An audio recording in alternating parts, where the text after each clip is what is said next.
Good evening, everybody. I think we have a quorum. Can somebody check me? Yes, we have quorum. So let's get started on our April monthly meeting. Thank you all for coming. We've got a jam-packed agenda full of exciting content. So let's just take a look at the agenda real quickly, and then we'll move right into the minutes. We're going to start with parent, rep, and faculty representative updates, followed by executive director update, which I think is going to be pretty good with students and teachers in the mix. This is awesome. Craig, can we move fundraising up to behind right after the executive director? Yep, and we're going to move fundraising right up to behind the executive director for kickoff of a campaign. Got a number, so we've got public comment right after the fundraising committee. If anybody has public comment, please sign up now at the podium, and we'll give you a couple minutes for your comments. Chair's business, a number of items to include collective bargaining task force update, culture and management practices update, employee and family surveys updates, and then accountability plan development discussion. Followed by finance committee, governance, education, and then we'll have a request for next month's meeting. We will go into executive session at the end of this meeting to discuss pending litigation and strategy for collective bargaining and to prepare for negotiations with non-represented personnel. We will not be adjourning into public session afterwards. Anybody have any adjustments to the agenda? Requests? Yeah. Okay. So let's get started. We've got a number of minute packets to review. Some of them should be fairly straightforward. But let's start going one by one. Let's start with the March 26th DOT meeting. Getting feedback. Yeah, are people's folders on top of the mic? Are you getting feedback from me talking? Seems like it. I'm so excited. All right. Actually, Craig, do our videotape and action. Oh, and the meeting is being recorded on videotape electronically. Thank you, Stan.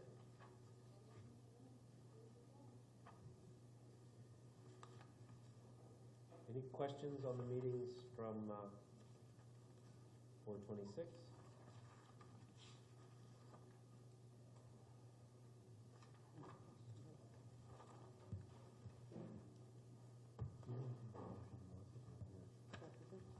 Okay, I make a motion to approve the minutes from the board meeting on March 26th. Okay, Allison, second. Chris, seconds. All in favor? All opposed? Motion passes. Let's look at March 30th. These should be real quick. These were just the executive director candidate interviews. I'll make a motion to approve the March 30th board meeting minutes. Is there a second? Second. Allison, all in favor? Those opposed? Motion passes. March 31st.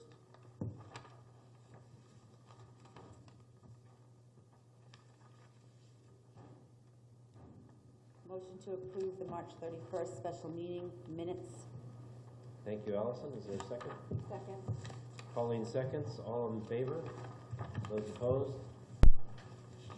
Abstentions? No. In favor? In favor. Motion passes. And the April 1st. Motion to approve the April 1st minutes as written. Thank you. Ev? Second. Chris? All in favor? Those opposed? Motion passes.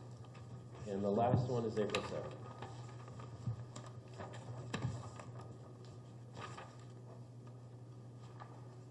Motion to approve the April 7th minutes for the special meeting. Is there a second? All in favor? Opposed? Motion passes. Sarah, Chris seconded that. I don't know if you got that. All right. So let's move to our faculty representative update. And we'll come back to parent if she arrives. Oh, she's not coming. She's out of country. Oh, okay.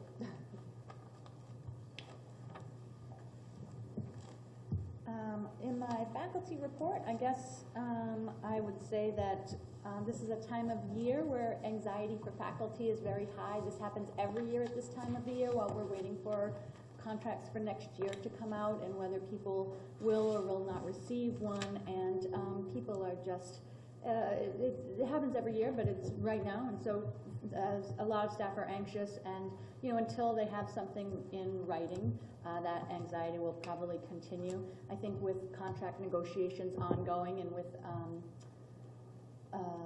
we don't hear how those are going, so I think that kind of adds to the anxiety a little bit this year.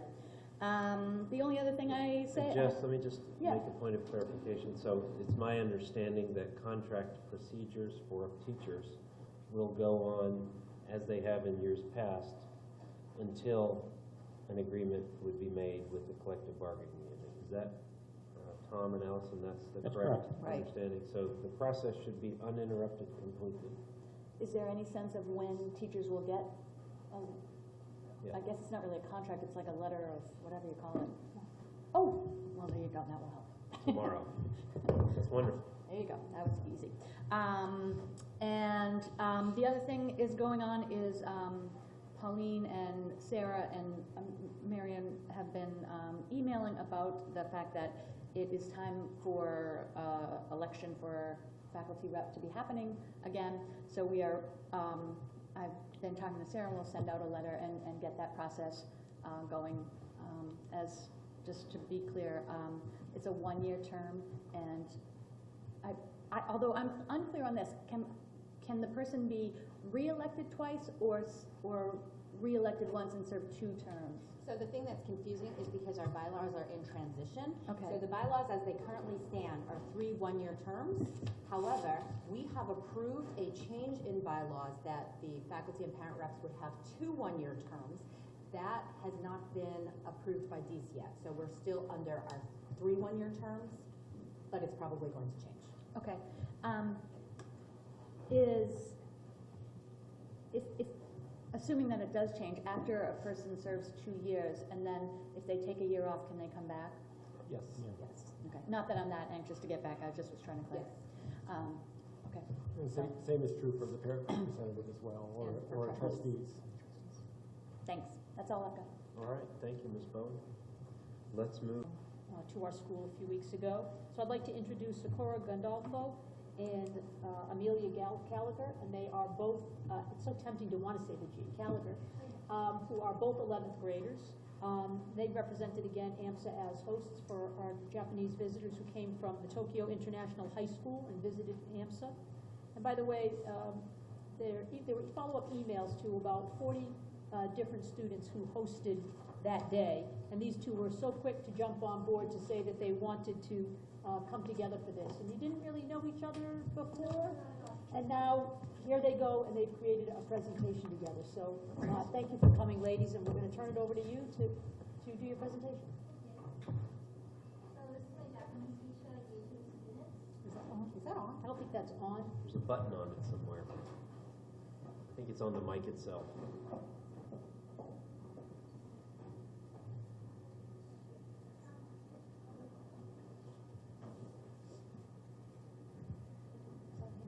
西高の皆さん、おはようございます。アムサへようこそ。私は10年生の桜ガンドルフォと申します。2年連続でアムサに来ていただいて、みんな良い経験ができると思います。今週はマサチューセッツ州のテストだったので、この日が来るのをとても楽しみにしてました。皆さんに本当のアメリカの高校生活を体験してもらうと嬉しいです。アムサはユニークな学校で科学やテクノロジーにフォーカスを置いてます。その他の授業も先生方のオリジナリティで作られてます。アムサはディベートやマスクラブ大会で何度も優勝してます。クラブ活動のゴルフ、サッカー、陸上も有名です。アムサに来たきっかけでもっと英語を勉強したいな、いつかアメリカ留学をしたいなと思ってくれると嬉しいです。質問があったらぜひ聞いてください。そして西高での学校生活もアムサの生徒たちに教えてください。さあ、短い時間ですけど、今日は一日楽しんでバリーとメールアドレスの交換をするといいと思います。実は私は去年来てくれた2人のバリーと連絡を取っていて、日本で夏休みに会いました。これからもこのプログラムが続くことを願ってます。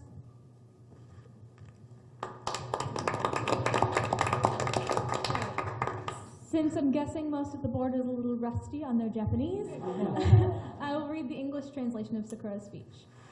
Good morning, Nishi High School students. My name is Sakura Gandolfo, and I am a 10th grade student at AMSA. We are all very delighted to have been given the opportunity to continue this program for a second consecutive year. Your visit has been the talk of the week amongst our students. We hope to provide you with genuine insight on the life of a high school student in America. AMSA is a unique school with a slew of achievements. While we do put a large emphasis on excelling in science, math, and technology, our success is not limited to the classroom. We are known for our very strong speech and debate team, math team, and we often take home awards in athletics such as track and field, golf, and soccer. We hope your time at AMSA will encourage you to become more engaged in your English studies and perhaps participate in a similar program in the future. Also, do not hesitate to ask questions or share different aspects of Japanese culture to both the students and teachers. The faculty and staff members at AMSA are very friendly and always open to discussion. Please enjoy your day with your fellow ambassador and feel free to exchange email addresses. When participating in the program last year, I was very pleased to have been paired up with 2 students, but I believe the best part was keeping in touch with them and being able to build up a friendship. Thank you.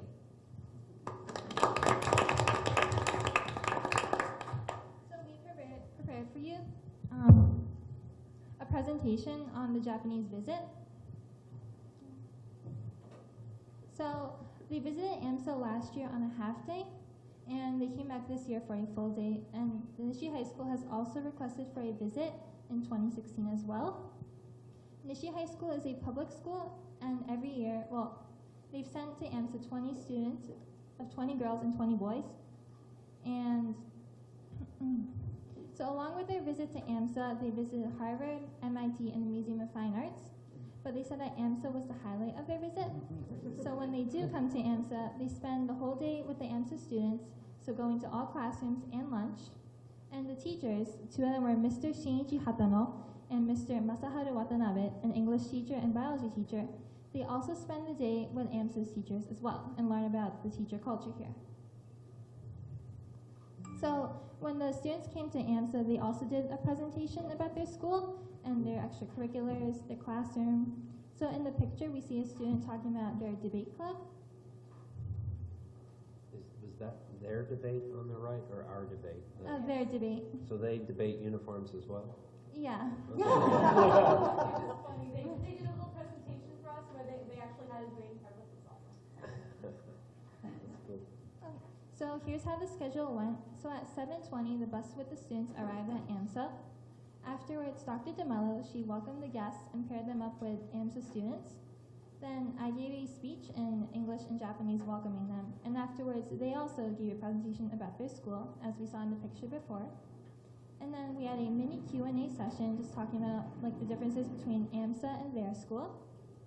And then AMSA students brought their student to the different classes and lunch after 8:15.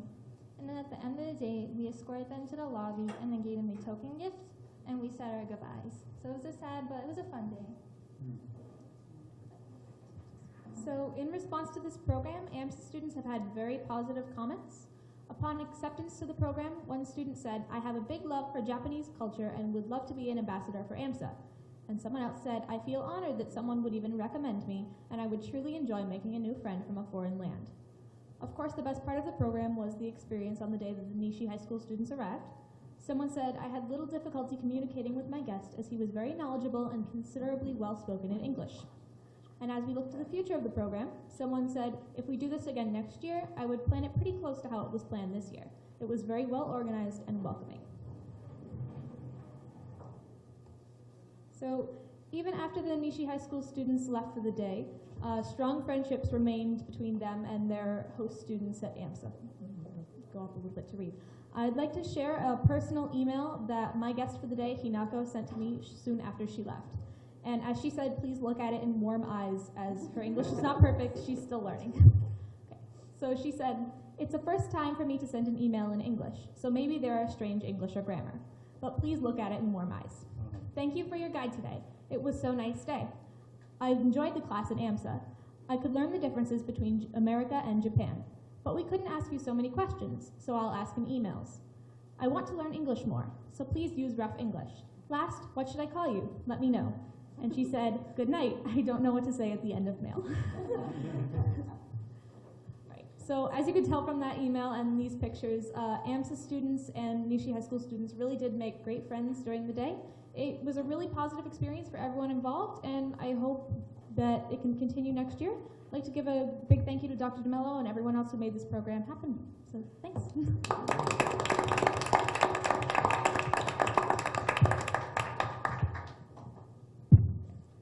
Congratulations and thank you very much. Thank you. And I'd like to take the opportunity to thank Maureen Evans. She did an awful lot of work behind the scenes to make sure that this program could happen. And as the students described, I can tell you that watching them all trying to get them all to split up at the end of the day and to get onto the bus was really hard. I mean, you could even see some of the students filling up. They really wanted to be able to spend more time, so it was a fantastic day. How did we find, maybe, I don't know, how did we make this connection? How did they find us or us find them? Or maybe It Maureen? started last year, I don't know, but I know that we've now been communicating with the folks who organize, I forget their initials, ICT, but there is a local organization that helps to make connections, and they are definitely very interested in continuing that. Next up are innovation grants. You going to do a report on that or no? So I can run with that? Okay, thank you. So I'm thrilled to be able to announce the first annual Innovation Grant Awards. And we have two folks here tonight. We did have 3 awards that we gave this year. One is Lee Severance, who I know is trying to make it here, but I don't know if she can make it in time. She had an appointment. Mark Vital and Peggy Papazian. Why don't you folks come on up?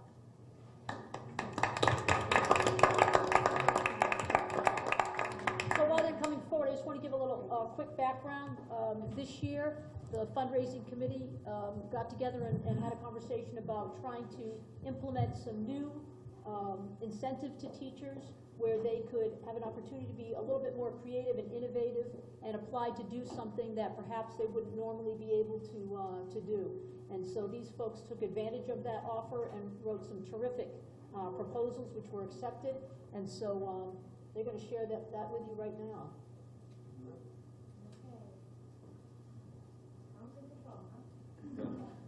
Okay, so my name is Peggy Papazian. I've been a special education teacher here at AMSA for finishing up my 6th year. And I work mostly with middle school students, but I am definitely inspired by high school students. So when it came time to write a grant, I solicited information from my students, from their parents, from anybody I could, and tried to come up with what would be the best idea for the students I work with. And I came up with the Chromebooks for middle school education. Based on my experiences with working with older students who are using not necessarily a Chromebook, but the whole Google suite of applications. And since we're moving towards the initiative on the Google Drive and the Google for Education, I thought this would go really well together. So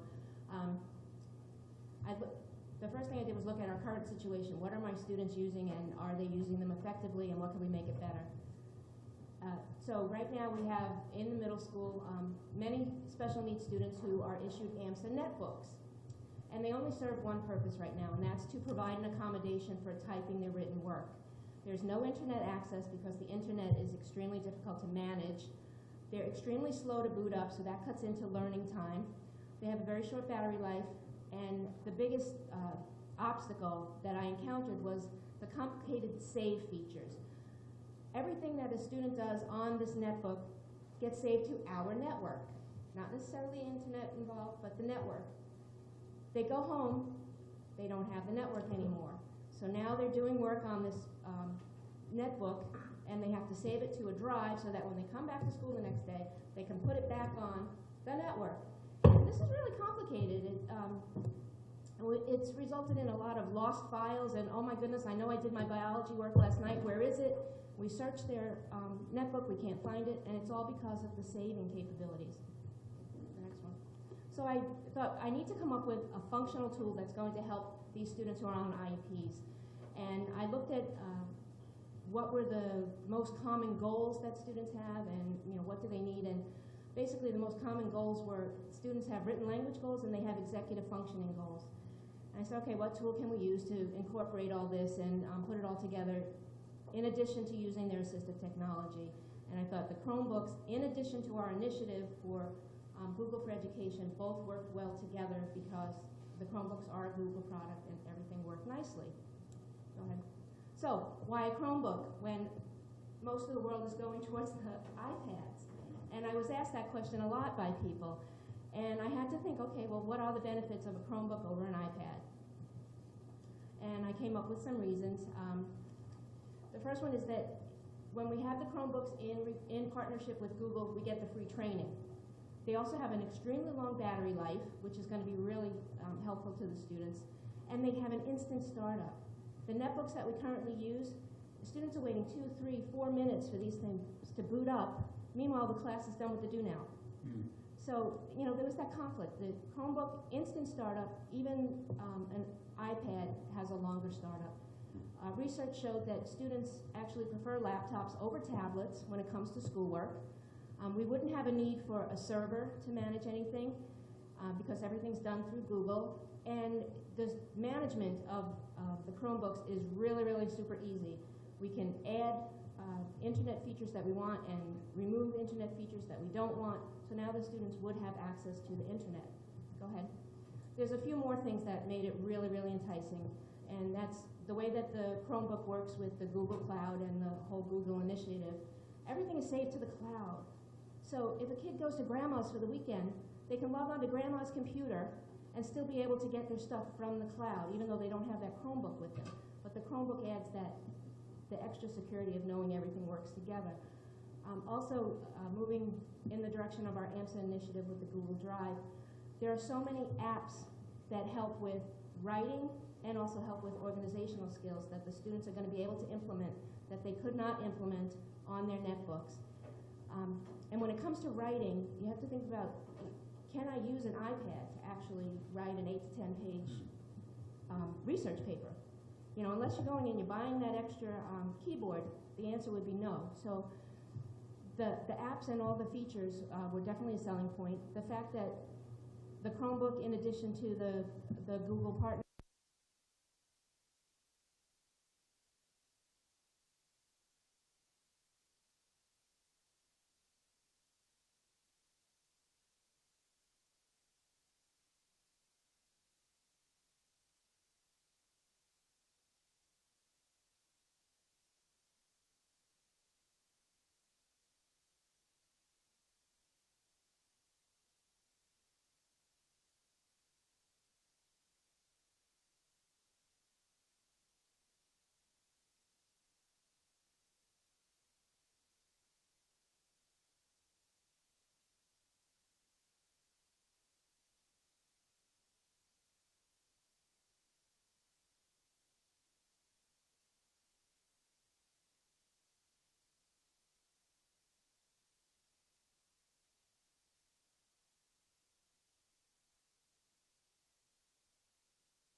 And the funny thing, we've had Elmo in the past, and students, some of the children over there, when they see a 6-foot Elmo coming at them, they thought he was cute and cuddly, and all of a sudden, so some of the students are actually quite afraid of Elmo, but many of them are not.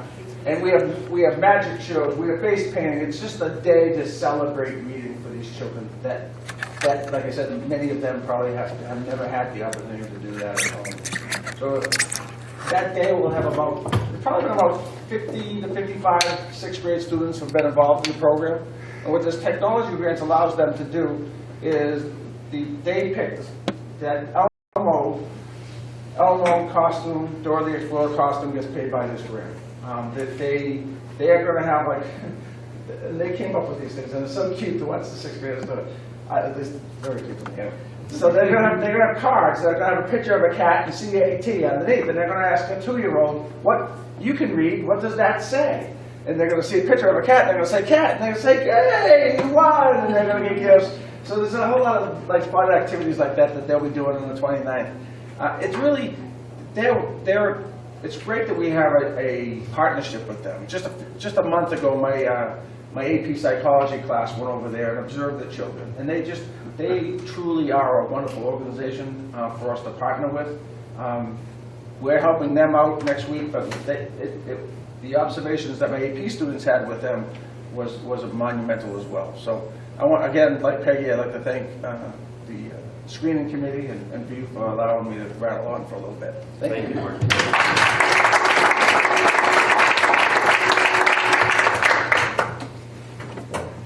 And lastly, I'm going to try to do justice to Leah Severin's project. That comes up here. So the name of her project was called Measuring for Success, and they're looking to purchase Polar H7 sensors for physical education classes.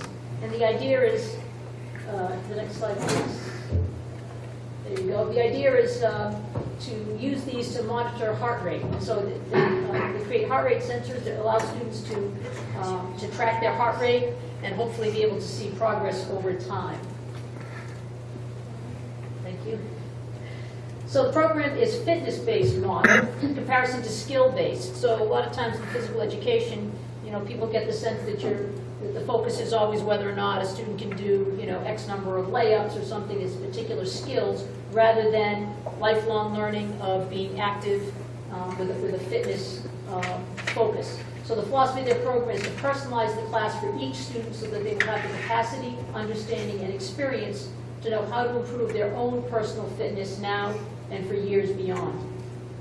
And so again, the focus is for heart rate. Their objective is to exercise for a minimum of 22 minutes in their target heart rate zone at a minimum of 70% of their maximum heart rate. So they wanted to provide a little bit of background on what does the brain research say. So it improves academic performance, is increased attention and concentration, exercises enhance executive functioning, it improves memory, cognitive ability, and mood, and you get healthier students are better learners. And I will say we've taken a lot of these concepts, just as a side note. You can see the Spark book up there, which is a lot of the phys ed folks have been reading, and student services as well. But I will quickly mention that we have, in conjunction sort of with this concept, we have the BOX program that has been running for students, where we take kids early in the morning on a pilot program right now over to 4 Kicks, and they're exercising. And what we're doing is we're watching for changes in behavior and attitudes towards learning in the morning, because they start their day with a little bit of exercise. So I think we have lots of abilities to continue to grow these concepts. So again, exercise is the single most powerful tool we have to optimize the functions of our brain. So that's what we're trying to maximize here. And intensity matters. So again, the program is designed to get students to start to be able to see visually where their heart rate is when they're exercising, and also they'll start to feel what that's like, so that they realize that you're going to get maximum benefits when you're actually working in your target heart rate zone. And what the technology provides for our program: objective assessment, personalization, accountability, personal responsibility for their own learning for students. It allows for differentiation, each student's working at their own ability level and having their own targets.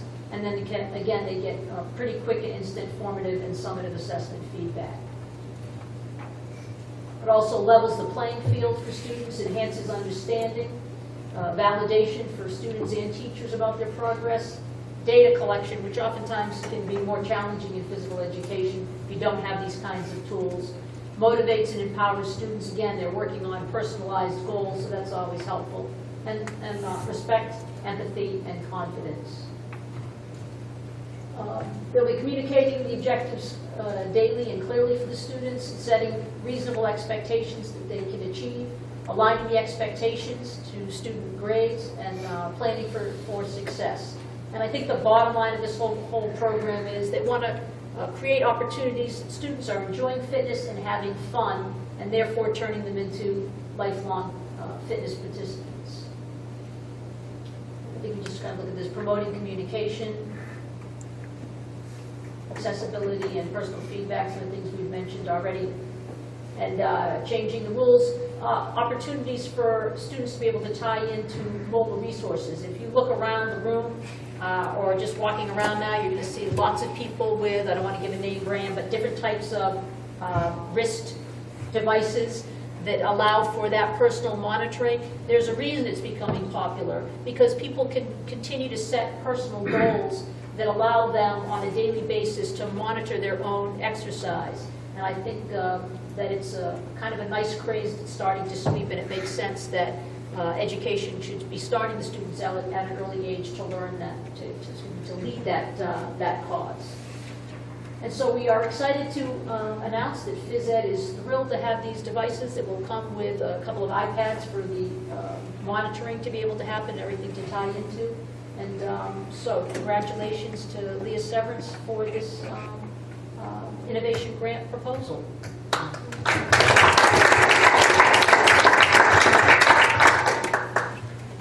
Did we want to go to the grant kickoff, the campaign kickoff, or go through enrollment and attrition report? Why don't we get the campaign? Yeah, ties in. Yep. Well, this is my chance to preach to the choir, or at least 3/4 of the choir. Somebody knew you were asking for money. Yeah, it seems like it.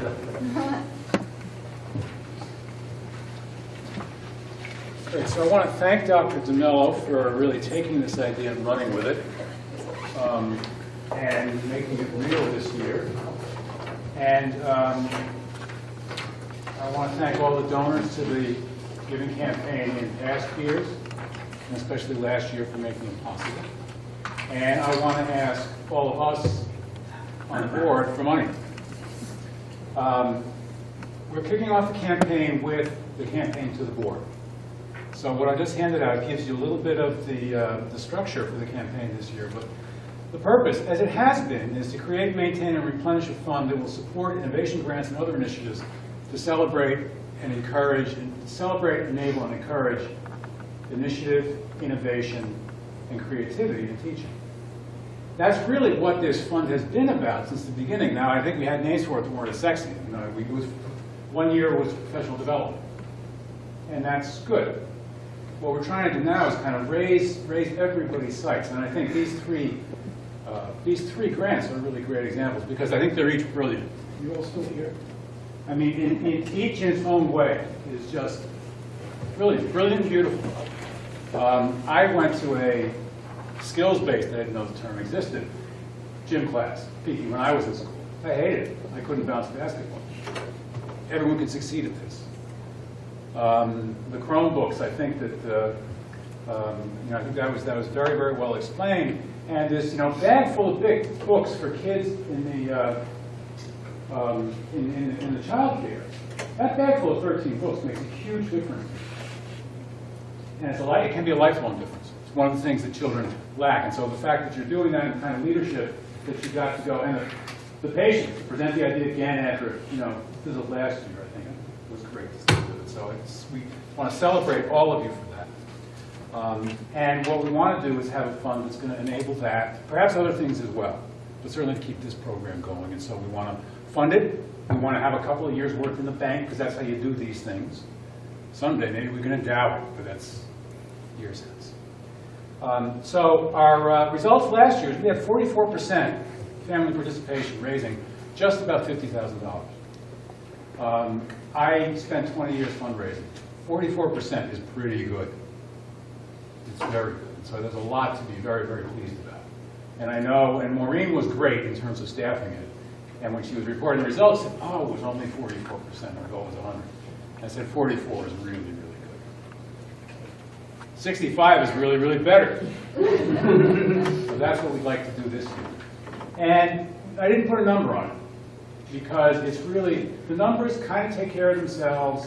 As, you know, I think we all know, you know, when outsiders look at the school, they look at, do people give, not how much do people give. And so the percent participation is the most important thing, and the dollar amount is going to take care of itself. Except maybe for us.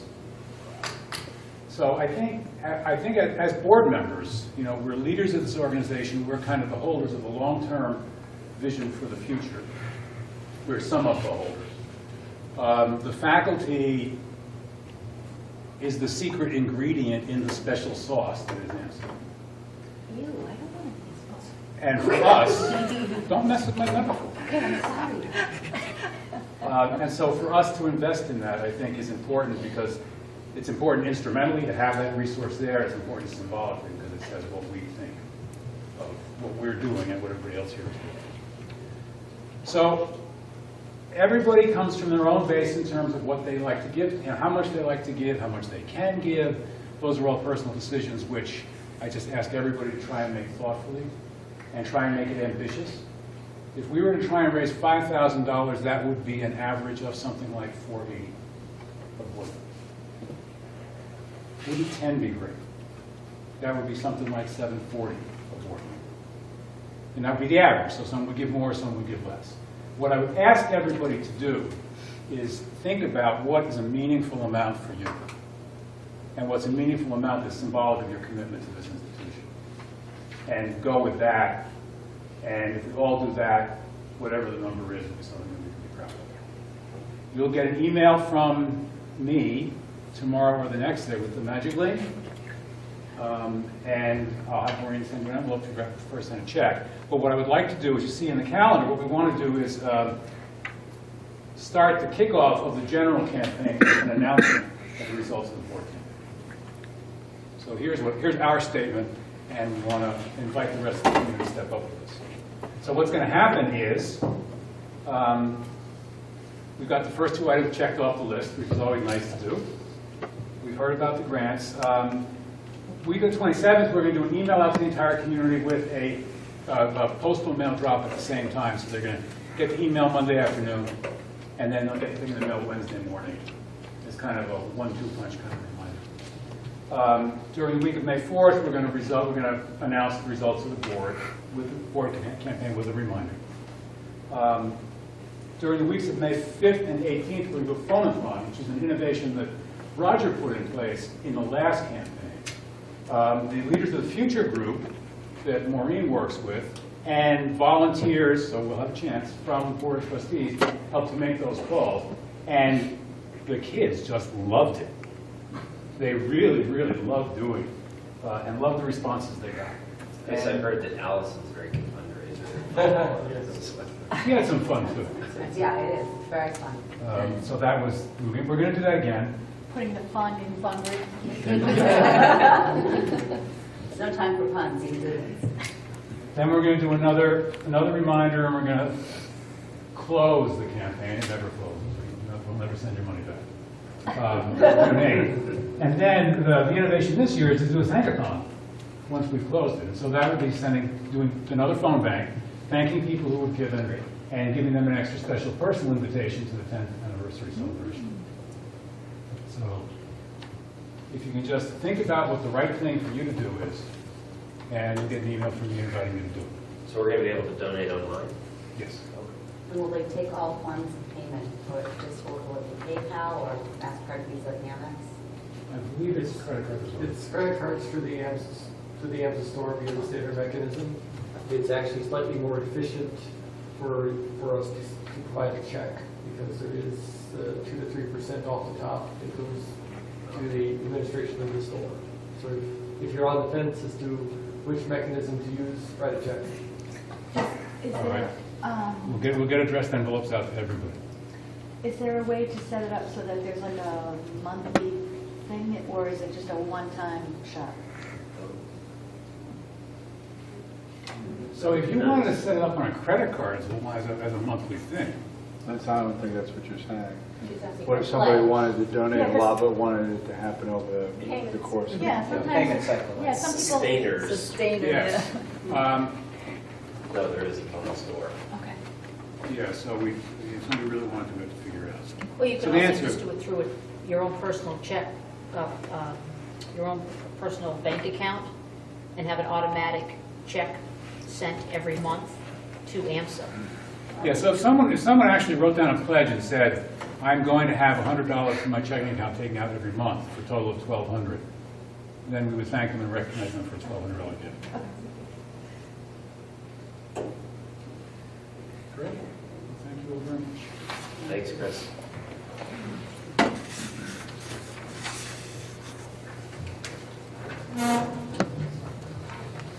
So next up, I'd like to please ask Donna Campbell, who's our registrar, and Mike McIntyre, who's our director of student services, to come up to the microphone, please. Or people, I guess, microphone.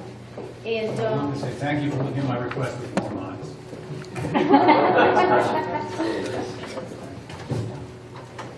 And our next topic is enrollment and attrition report, and also the enrollment policy, which we took a peek at earlier in the year. We recognized that there were some changes that came out in April from the state that we need to address, and these folks are going to review those changes as well. So I'll pass the baton.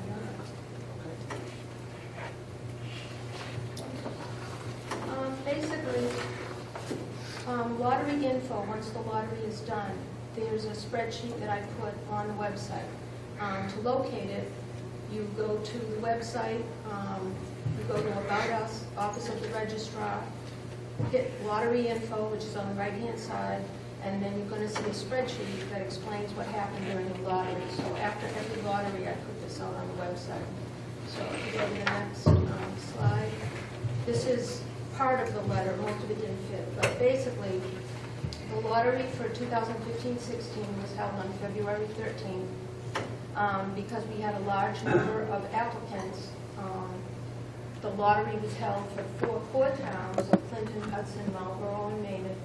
And then we also held a separate lottery for the outside or non-resident towns. The lottery process was as follows. We had openings or slots for 140 applicants. The list of siblings was processed first because they have first preference. There was a total of 66 sibling applicants, so they filled the first 66 spots. And again, siblings have to be students who are currently attending Amsac. Applicants were also accepted from the core town lottery based on their applicable lottery number. There were 140 openings minus the 66, so we had 74 spots available there. So we took in 74 core town applicants.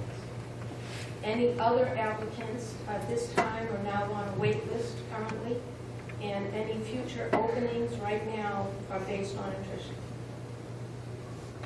So future openings will be filled from this list? Yes, yep, that list is, if somebody declines, then I go to the next person in line based on, And that's until the next lottery, when we completely do this. right, well, yes. Don, are you going to go through the numbers, wait lists and all that? The next slide is Yeah. broken down by grade, so the first slide is the sixth grade slide. Okay. And there's 379 applicants. Out of the siblings, there were 66, so we're able to take all 66. There was 150 core, and then the outside was 160. So there were 140 in total that we were able to take in. 66, as I mentioned, as far as siblings, 74 from the core town, and at this time, we were not able to take any from the outside town. And as of right now, we haven't had anybody come in from the 7th grade, but there was 110 applicants, 2 siblings, 44 core, and 64 outside. Are there no seats because we're waiting for attrition? So what we'll end up doing is working with the attrition members to base that. So we're going to be looking at how many current 6th grade students withdraw before we have a final decision as far as how many we're going to be taking. When do you find out about the withdrawals? Usually it starts anywhere from between May and June, right to the summer.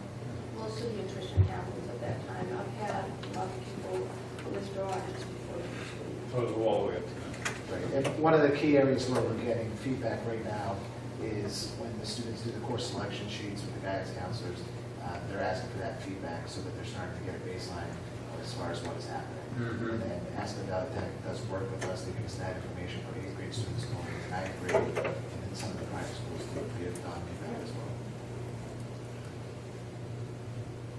And then there was 70 applicants from the 8th grade, one sibling. I'm sorry, this is going into 8th grade, right? This is for next year. Next year's 8th grade. Yeah, so this is for 2015-16 school year.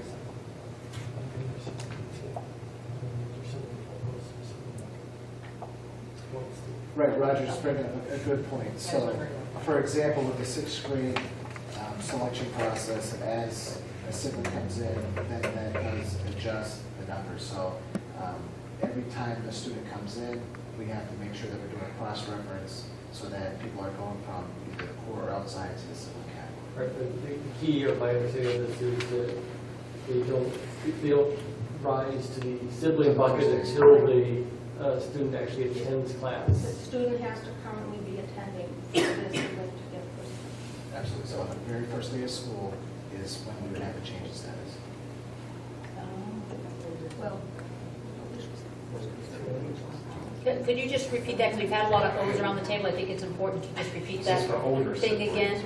It could be any younger or like an 8th grader could get in, and then the day that they attend, correct me if I got this wrong, but the day they attend school, then if they have a 7th grade or 6th grade or an 8th grade twin, they would then, if there's a spot available. they would rise to the appropriate place in the Their status lottery. changes immediately once you have a sibling. So they go to the number 1 spot on the waiting list. Well, It depends how many rides to do. And that depends if they're going to backfill the older grades, right? Other grades of So this is just a snapshot on one page of 6th through 9th grade, and the reason that 6th through 9th grade are the 4 grades that we are taking students in, and this is the 4 grades that we are required to do a backfill per the policy of the Department of Education. What's the 140 seats for 6th grade based on? How do you pick that number? The 140 is based off of the class sizes and the classes that we've been running. So right now, we have been taking between 100 and, this past year was 138, but between 138 and 150, and that's to work with our enrollment number of the 966 to try to work our numbers to get closer to that, because right now, we're at 993. 996. So the 996, eventually we want that number to get to the 966, because that is our tuition cap, enrollment tuition cap. So how much bigger, what's the size of the bubble in the bubble class? The bubble class is 180 at this time. We're going to go to another slide. Okay. We'll have that number. This particular slide here is some information that the board and others have been requesting, so we wanted to provide some feedback as far as what's going on. If you look at the bottom there, that we have a few questions that we can try to provide answers to.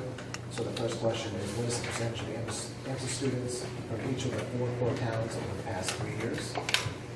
And we have to break that down for you. So you look at the current group of 2013-14 is when we had the more accurate numbers as far as the 5. So if you look at Clinton, there was 4% there. Hudson had the 8%. Marlboro was 45%, and Maynard was at 2%. But then if you go to 2014, 2015, Clinton does increase by 1%, Hudson maintains at 8%, and Marlboro takes a little bit of a decline and goes to 41%. So that column is not incoming sixth grade, right? That's the entire population? Total. Total.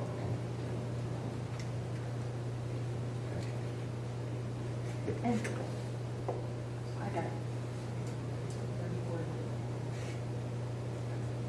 So the next question is, what is the percentage of applicants from each of the 4 core towns over the past 3 years? And so if you look at column number 2, this is where we're able to provide that breakdown. And the breakdown is from the 2013-14 school year to 2015-16 current day.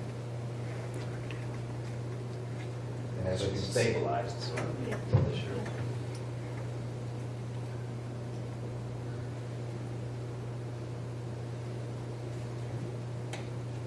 and then the next column, column 3, is what is the percentage of admissions offered to the applicants from each of the core towns over the past 3 years? And as you can see, the core towns have increased, but 2002, we were looking at 41%.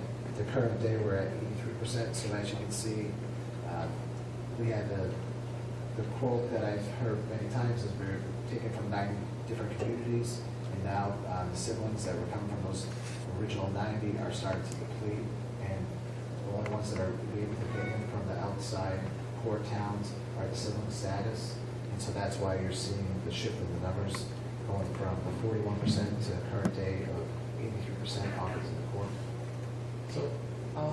So that's counting, is it, just sort of wrote down, so on the lottery, we accepted 74 non-siblings, but when you're counting percentage, This is it's both sibling core town members and non-sibling core town. right, because you could have the status of core or non-core in that sibling pool. So 17% of our class, our incoming class is non-core town residents. Is that what I read? Yes, they're Column siblings. 3. So column 3 says 83% of our, well, that's offered, 83% accepted. So Core 17. town. So out of the 66 seats of siblings, 17% of that 66 are non-core towns? Is that And right? they are from the sibling. No, it's not No, 17 or 66. 17% of the 140 was not, as a non-core resident. Okay, not Which a- equates only, 70%. right now, 6th grade. non-core only equates to sibling. It's that they're one and the same right now. Well, Because of the sibling could be preference. a sibling could be a core town member. Oh, I apologize, you're right, that's always the core, that's That's why right, it's thank there. you. Yes, that could be, because they're guaranteed as well, thank you, yes.